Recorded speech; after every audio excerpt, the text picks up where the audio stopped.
Well, companies looking to improve their sales, and what kind of company wouldn't be, may be overlooking one very simple strategy. Joining us now is Janine Schindler, a business coach for JAS Coaching and Training. Janine, thanks for coming in to ABC this morning. Thank you. This very simple technique that they're overlooking, you point out, is the fact that people often like to buy from people who are like them, which sounds so basic.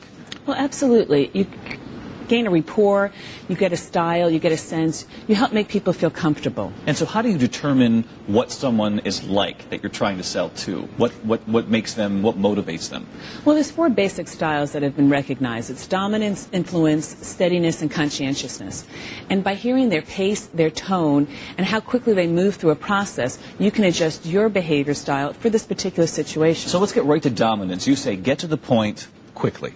Absolutely. This is a person who doesn't want to hear all the fluff. Get to what they want. Ask them the what question. What will help them the most impact their bottom line? And when it comes to influence, keeping it social is important. Absolutely. This is the person who really wants to make sure that the team is going to be happy. So whatever product or service they buy, they want to make sure that everybody is going to accept it and work well with it. And then there are customers who just want steadiness out there. And what does that mean? They're the don't rock the boat kind of people. Basically, you know, everything is status quo as is. Let's keep it that way. But yet they need to move forward too. So you want to assure them that you're going to provide them as much support as necessary with your product or service. And then that final category is the category of people who want to make sure that you've done your homework. Now, these are the people who want the details. So these are the people that you can send ahead of time your entire research report and make sure that you go through it step by step and be accurate. What's the history behind this? How were you able to come up with these 4 categories?